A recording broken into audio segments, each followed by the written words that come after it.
Olá, que a paz de Deus seja com você.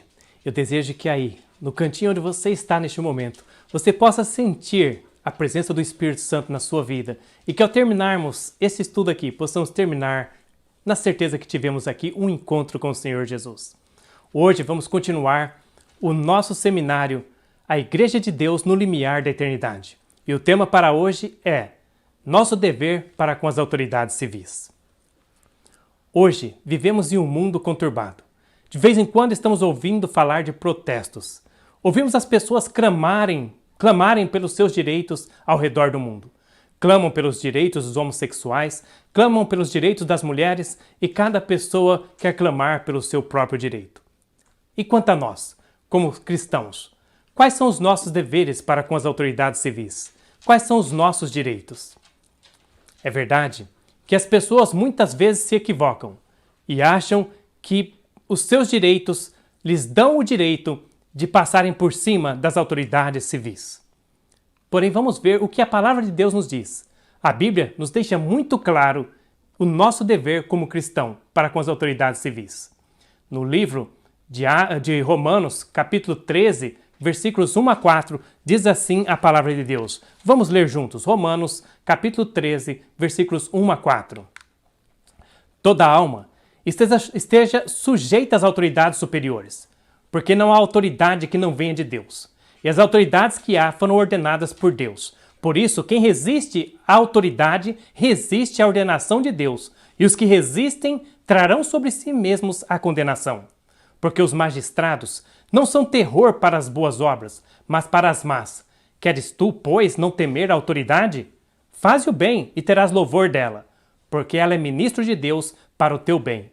Mas se fizeres o mal, teme, pois não traz de balde a espada, porque é ministro de Deus e vingador para castigar o que faz mal.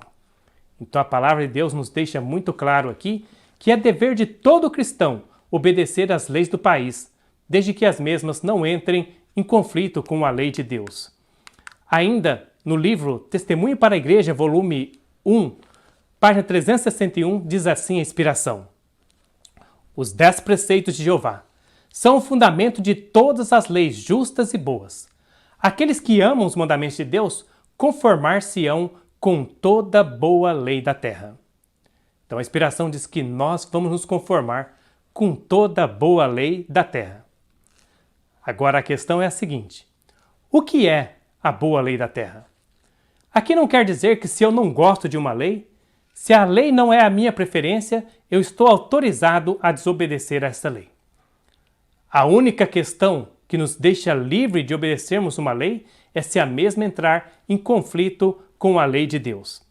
Caso contrário, devemos obedecer. Vou dar um exemplo. Eu posso não gostar de viajar em uma rodovia a 100 km por hora. Eu creio que aquela rodovia poderia ser liberada até 130 km por hora. Não é a minha preferência, mas de toda maneira eu devo obedecer porque foi instituída esta lei pelas autoridades que são ministros de Deus. Caso contrário, diz a palavra de Deus, eu vou pagar por isso. Então, como cristãos, devemos ser os melhores cidadãos deste mundo e devemos ser exemplo de obediência às autoridades do nosso país, do nosso estado e da nossa cidade. No livro de Tito, capítulo 3, versículos 1 e 2, a Bíblia nos deixa mais uma vez muito claro o nosso dever para com as autoridades civis. Vamos ler Tito, capítulo 3, versículos 1 a 2 e 2. Admoesta-os a que se sujeitem aos principados e potestades, que lhes obedeçam e estejam preparados para toda boa obra. Que a ninguém infamem, nem sejam contenciosos, mas modestos, com toda mansidão para com os homens, mostrando toda a mansidão para com os homens. Essa é a ordem da palavra de Deus. Aqui está sendo dito, admoesta-os. Admoesta-os a quem? Admoesta aos crentes, aqueles que creem em Jesus, para que se sujeitem aos principados e potestades, que lhes obedeçam e sejam preparados para toda a obra. E é interessante, queridos irmãos, a segunda parte desse versículo. A mesma diz aqui que nós não devemos infamar a ninguém, não ser contenciosos. O que é não infamar? Não falar mal de ninguém, mas sermos modestos, mostrando mansidão para com todos os homens. Muitas vezes podemos ser tentados a falar mal do presidente do nosso país, do governador do nosso estado e talvez do prefeito da cidade onde moramos. Porém, a inspiração diz aqui que não devemos ser infamadores, não devemos sair infamando as pessoas, falando mal de ninguém, e muito menos das autoridades que foram instituídas por Deus. Talvez pode ter um presidente no seu país ou um governador no seu estado que você difere das opiniões dele. Mas isso não nos dá direito a falarmos mal dele. Pelo contrário, a Bíblia diz que devemos respeitar as autoridades, pois elas são colocadas lá por Deus. E se eles estiverem fazendo alguma coisa que não agrada a Deus, Deus os tirará. Deus os colocou lá para um propósito, o qual nem sempre nós conhecemos. Mas Deus conhece. E se for da vontade dele remover essa pessoa, ele o removerá, pois a Bíblia diz que Deus estabelece reis e Deus remove reis também. Na primeira carta de Pedro, no capítulo 2, versículos 13, 14 e 17, nos diz assim a Bíblia. Vamos ler juntos. 1 de Pedro, capítulo 2, versículos 13, 14 e 17.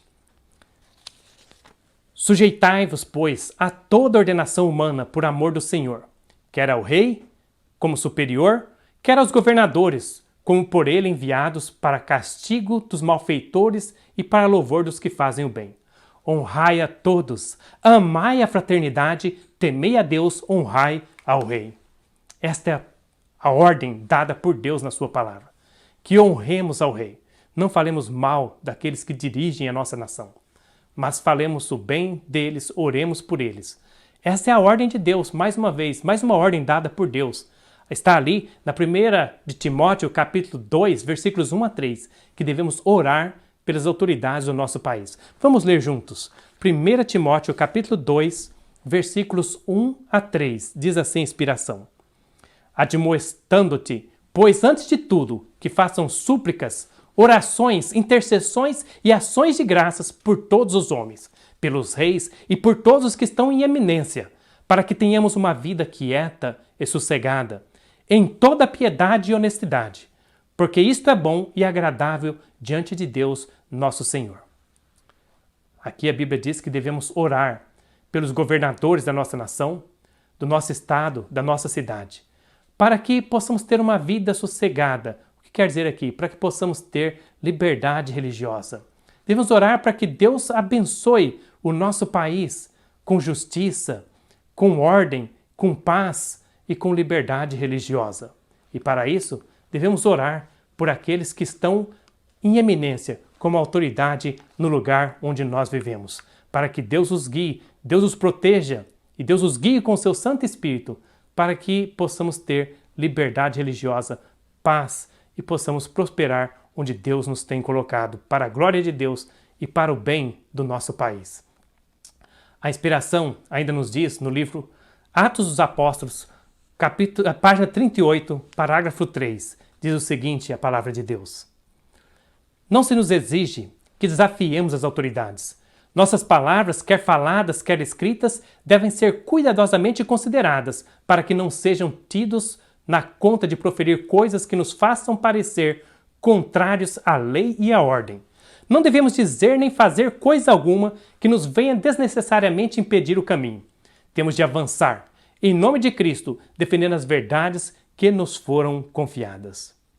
Então a inspiração diz aqui que devemos tomar cuidado com o que nós falamos, com o que nós escrevemos, para não dar a impressão que somos rebeldes, que somos contrários às autoridades, que somos contrários às leis do lugar onde nós vivemos. Devemos, pelo contrário, seguir adiante, pregando em nome de Cristo, defendendo as verdades que nos foram confiadas. A palavra de Deus aqui quer dizer para você e eu que não devemos nos envolver com questões políticas. Não devemos tomar partido contra um governador, contra um presidente, em favor de outra pessoa. Esse não é o nosso trabalho. Diz aí no final do texto que acabamos de ler que devemos avançar pregando a mensagem do Evangelho, pregar a Jesus Cristo. A nossa mensagem é o Calvário. É Jesus Cristo que morreu para salvar o mundo dos seus pecados. Devemos pregar a mensagem de Apocalipse capítulo 14, as 3 mensagens angélicas, advertindo ao mundo de que há um juízo e que Deus vai trazer a juízo todas as coisas que são feitas aqui neste mundo. Anunciar ao mundo que devemos guardar a lei de Deus, que a mesma serve para o nosso bem. Devemos pregar que Jesus está voltando muito em breve para nos levar para um mundo melhor do que esse. Essa é a nossa mensagem. Por isso não nos envolvemos nas questões deste mundo. Deixamos que o governo tome conta dessas coisas e oramos para que o mesmo possa tomar decisões sábias e acertadas para a glória de Deus e para os cidadãos do país onde nós vivemos. Agora uma outra questão. Como reformistas, como cristãos, pagaremos nossos impostos? Devemos pagar tributos aos governantes deste mundo? Um dia fizeram esta mesma pergunta para Jesus e ele deu uma resposta clara, que nos orienta, que nos ensina e deixa claro o nosso dever para com as autoridades nesse sentido. São Mateus capítulo 22, versos 17 e 21. Vamos ler juntos. Mateus 22, 17 a 21. Dize-nos, pois, que te parece? É lícito pagar tributo a César ou não? Jesus, porém, conhecendo a sua malícia, disse, por que me experimentais, hipócritas? Mostrai-me a moeda do tributo. E eles lhe apresentaram um dinheiro. E ele disse-lhes, de quem é esta efígie e esta inscrição? Disseram-lhe eles, de César. Então ele lhes disse, dai, pois, a César o que é de César, e a Deus o que é de Deus. Jesus deixou muito claro aqui que aquilo que pertence às autoridades deve ser pago, deve ser dado às autoridades. Ele perguntou, de quem é essa inscrição que está na moeda que vocês me apresentam? Eles disseram, de César. Ele disse, dá então a César a parte que lhe pertence. E Jesus, deixando ali bem claro que é nosso dever pagar tributos, pagar os impostos que nós devemos, ele foi mais adiante, ele disse assim, e dai a Deus o que é de Deus. É interessante que ninguém perguntou para Jesus, e o que é de Deus? O que devemos dar a Deus? Hoje vivemos em um século onde as pessoas questionam mais que nunca. E se esse evento estivesse ocorrido hoje, é bem provável que nós perguntaríamos para Jesus, e a Deus? O que é de Deus? O que devemos dar a Ele? E eu tenho certeza que Jesus, com seu terno carinho, olharia para você e eu e responderia com amor, fazendo uma pergunta, como ele fez com os hipócritas que fizeram aquela pergunta a ele. Ele perguntaria para você e eu, de quem é a imagem, a inscrição que está em você? E queridos irmãos, queridos amigos, Deus disse que você e eu fomos criados à imagem de Deus. É a imagem de Deus que está impressa na sua mente, na minha mente, no nosso caráter. Portanto, essa seria a resposta de Jesus. Dai a Deus o que pertence a Deus. E é todo o nosso ser, que fomos criados à imagem de Deus, que pertence a Deus. A imagem impressa em você é a imagem divina. Você foi criado à semelhança de Deus. Portanto, você e eu pertencemos a Ele. No livro Testemunho para a Igreja, página 361, parágrafo 1, a inspiração diz assim: vi que o nosso dever em cada caso é obedecer às leis de nossa pátria, a menos que se oponham às que Deus proferiu com voz audível do Monte Sinai, e depois com o próprio Deus gravou em pedra. Quem tem a lei de Deus escrita no coração, obedecerá mais a Deus do que aos homens, e preferirá desobedecer a todos os homens a desviar-se de um mínimo que seja dos mandamentos de Deus. Supremas são a sabedoria e a autoridade da lei divina. É nosso dever, como cristãos, como reformistas, obedecer à lei da nossa pátria. Mas diz a inspiração que há uma exceção. A exceção é se as leis das autoridades deste mundo entrarem em choque com as leis de Deus. Nesse momento, a autoridade de Deus, a sabedoria de Deus é suprema e deve ser colocada em primeiro lugar. Neste momento, eu quero compartilhar com vocês uma experiência de um animal que se chama arminho. Esse animal é conhecido por cuidar muito da sua pele. Há uma espécie dele que tem os pelos bem branquinhos. E ele faz de tudo para manter os seus pelos limpos. Os caçadores, sabendo disso, ficam espreitando a toca do arminho e quando ele sai, eles colocam os cães para correr atrás do arminho. E ao sair o arminho correndo dos cães, desesperado, tentando salvar a sua vida, os caçadores vão e sujam a entrada da toca do arminho. E quando o arminho encontra um jeito de desviar-se dos cães e volta correndo para sua toca e encontra a entrada da toca suja, ele para, se coloca de pé e luta contra os cães, quase sempre perdendo a sua vida. Mas ele faz isso porque ele não quer sujar os seus pelos. Queridos irmãos, este pequeno animal deixa uma lição para você e eu. A lição aqui para nós é que haverá momentos na nossa vida em que passaremos por provas, enfrentaremos provações nas quais devemos manter o nosso caráter limpo para a glória de Deus. O que fará você quando vier a provação? Quando você for provado, você vai fazer como faz o arminho. Se colocar de pé, se manter puro para a glória de Deus, defendendo a lei de Deus, os propósitos de Deus na sua vida. Que possamos lembrar da história deste pequeno animal e que isso possa nos motivar para que possamos permanecer firmes e fiéis a Deus, não permitindo que nada neste mundo venha manchar o nosso caráter. Testemunho para a Igreja, volume 6, página 395, diz assim: nossa ocupação é engrandecer e exaltar a lei de Deus. A verdade da santa palavra de Deus deve ser divulgada.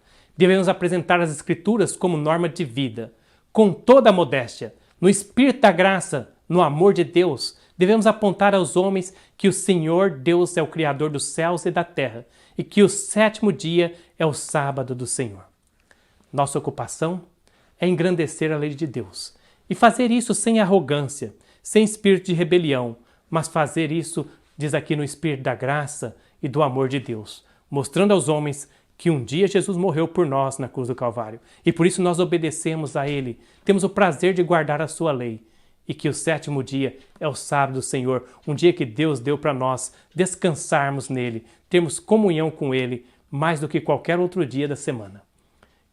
Ainda nos diz a inspiração no livro Atos dos Apóstolos, página 38, parágrafo 2. Cumpre-nos reconhecer o governo humano como uma instituição designada por Deus e ensinar obediência a ele como um dever sagrado, dentro da sua legítima esfera. Mas quando suas exigências se chocam com as reivindicações de Deus, temos que obedecer a Deus de preferência aos homens. A palavra de Deus precisa ser reconhecida como estando acima de toda a legislação humana. Um assim diz o Senhor não deve ser posto à margem por um assim diz a Igreja, ou um assim diz o Estado. A coroa de Cristo tem de ser erguida acima de todos os diademas de autoridades terrestres. Mais uma vez, a inspiração é clara. Devemos obedecer às autoridades deste mundo. Porém, se as leis deste mundo chocarem-se com a lei de Deus, a autoridade da palavra de Deus é suprema. Aqui fala que até mesmo a Igreja, quando ela se une com o Estado para legislar coisas que não lhe cabem, não podemos deixar de obedecer a palavra de Deus para obedecer qualquer igreja ou qualquer Estado. A autoridade de Deus é suprema. A coroa de Cristo está acima de qualquer coroa deste mundo. Ele é Senhor dos senhores e Rei dos reis. No livro de Atos, na Bíblia, no capítulo 4, a Bíblia nos diz que os apóstolos enfrentaram uma situação difícil. As autoridades exigiam que eles parassem de pregar em nome de Cristo. E eles não puderam obedecer às autoridades neste momento. Eles disseram, temos que obedecer a Deus em primeiro lugar. No capítulo 5 de Atos, verso 29, os apóstolos e Pedro disseram o seguinte. Vamos ler juntos, Atos capítulo 5, verso 29. Ao que Pedro e os demais apóstolos afirmaram, é necessário que primeiro obedeçamos a Deus, depois às autoridades humanas. Obedecemos às autoridades humanas, mas em primeiro lugar, obedecemos a Deus. Agora uma outra questão que eu gostaria de finalizar com a mesma. Muitas pessoas têm nos perguntado sobre a vacina. Vamos tomar a vacina contra o coronavírus ou não? Qual é a posição da igreja? E temos explicado às pessoas que a nossa igreja já tem uma posição definida quanto à vacina há muito tempo. As resoluções da Conferência Geral nos dizem que a nossa posição é que desencorajamos o uso de drogas, especialmente a vacinação de crianças, e que apoiamos e encorajamos o uso de remédios simples e naturais em nossos sanatórios, clínicas e casas. Uma outra resolução da Conferência Geral ainda diz que, como a opinião médica está dividida sobre a questão de vacinação, não podemos forçar a consciência de nenhum membro sobre esse assunto e que nossos membros devem ser educados sobre a questão com o material disponível com base no livro Segundo Mensagens Escolhidas, páginas 280 e 281, que diz que drogas raramente são necessárias. Então, o que essas resoluções querem nos dizer? As resoluções deixam claro a nossa posição. Conhecendo a reforma de saúde, tendo a luz que Deus nos ha dado, entendemos que o melhor meio de prevenir enfermidades e recuperar a saúde é a reforma de saúde, é cuidarmos da nossa alimentação e buscarmos uma vida saudável de acordo com a orientação da Palavra de Deus, da Bíblia e do Espírito de Profecia. Com a luz que nós temos, nós vivendo a mesma, evitaremos e ajudaremos muitas pessoas a evitarem enfermidades. Mas a resolução também quer dizer o seguinte, que não devemos estar lutando, brigando e permitindo que a questão da vacina venha causar divisão em nosso meio. E neste momento eu quero fazer este apelo a todos os membros da nossa igreja. Não vamos permitir que a questão da vacina venha causar divisão entre nós. As resoluções é bem clara. Evitamos o uso de drogas, mas não vamos disciplinar nenhum membro da igreja que decida que a vacina é o melhor para si. Respeitamos a opinião do mesmo e vamos estar orando uns pelos outros, entregando os nossos cuidados, os nossos anseios nas mãos de Deus. Com a luz que temos a respeito da reforma de saúde, acredito que a maioria de nós fará o possível para evitar as drogas em geral. No entanto, a vacina não precisa ser a nossa maior preocupação. Essa não é a nossa mensagem. Não vamos tomar partido nesta questão e nem vamos estar discutindo esse assunto, procurando impor a nossa decisão àquilo que nós entendemos. Se por acaso, aqueles de nós que entendemos que não é o melhor tomar a vacina e que não vamos tomar a vacina, se formos forçados por alguma circunstância a ter que tomar a vacina, devemos crer nas palavras de Cristo em São Mateus capítulo 10, versículo 28, onde Jesus diz o seguinte, São Mateus capítulo 10, versículo 28, vamos ler juntos, diz assim a palavra de Deus. E não temais os que matam o corpo, mas não pode matar a alma. Temei antes aquele que pode destruir a ambos, alma e corpo no inferno, e então confiemos que Deus cuidará de nós. Então a mensagem de Cristo aqui é para que nós não temamos aqueles que podem matar o nosso corpo. Não devemos estar temerosos se alguma coisa pode causar algum problema para nós fisicamente e que não podemos fazer nada para evitar o mesmo. Entregamos nas mãos de Deus e Ele cuidará de nós. Ele é o nosso Pai Celestial. Ele carrega você e eu nos ternos braços de amor dele. A que conclusão chegamos então? Creio que a melhor conclusão que podemos chegar quanto ao nosso dever para com as autoridades civis é que nós obedecemos às mesmas. Devemos ser os melhores cidadãos possível. Devemos fazer tudo para honrar o presidente, o governador, o prefeito de onde nós vivemos. E sempre obedeceremos às leis dos nossos países. Porém, em primeiro lugar, obedeceremos à lei de Deus. Eu quero ler a conclusão com as palavras do apóstolo São Paulo, escrevendo aos Romanos, no capítulo 8, versículos 31 e 32. Diz assim a palavra de Deus. Romanos, capítulo 8, versículos 31 e 32. A que conclusão, pois, chegamos diante desses fatos? Se Deus é por nós, quem será contra nós? Aquele que não poupou seu próprio filho, mas o entregou por todos nós, como não nos concederá juntamente com ele gratuitamente todas as demais coisas? Essa é a mensagem de Deus para você e eu. Que vamos temer nós? Se Deus é por nós, quem será contra nós? São João, na sua primeira epístola, ele diz que o amor não teme. Pelo contrário, o verdadeiro amor afasta o temor. Então podemos afastar de nós qualquer medo. Sermos fiéis às autoridades de onde vivemos, acima de tudo, sermos fiéis a Deus e confiarmos que Deus nos protegerá. Lembre-se sempre, você tem a imagem de Deus em você. Você pertence a Deus e Ele cuidará de você em todas as circunstâncias da vida. O Calvário é a sua garantia e a minha garantia. Que possamos, pela fé, olhar sempre para o Jesus. Lembrarmos o grande sacrifício que Ele fez por nós. Que possamos ver Ele morrendo por nós e dando a nós a maior salvação jamais provida para qualquer ser humano. A salvação eterna para vivermos com Ele um dia muito em breve e um mundo melhor, muito melhor que esse. Que Jesus seja uma realidade na tua vida e na minha vida. Amém.